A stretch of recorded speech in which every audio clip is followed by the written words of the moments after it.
शिवसेना पक्षप्रमुख माजी मुख्यमंत्री उद्धव ठाकरे यांच्या वाढदिवसानिमित्त अकोट तालुका शिवसेनेच्या वतीने विविध कार्यक्रमांचे आयोजन करण्यात आले होते।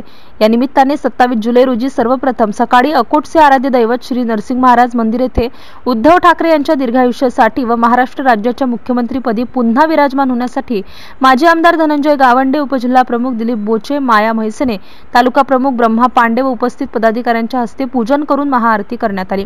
त्यानंतर अकोट येथील स्मशानभूमीत, नंदीपेठ येथील आरोग्य केंद्रात व पणज येथील स्मशानभूमीत विविध प्रजातींचे वृक्षारोपण करण्यात आले। त्यानंतर अतिशय दुर्गम भाग असलेल्या आदिवासी भागातील खिरखुंड डांगरखेड या गावात शिवसेनेच्या वतीने वर्ग 1 ते 8वी पर्यंत विद्यार्थ्यांना स्कूल बॅगचे वितरण करण्यात आले।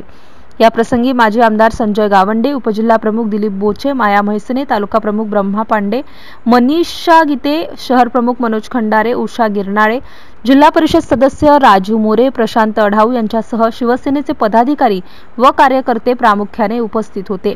MCN न्यूज मराठी करिता पवन बेलसरे, अकोट।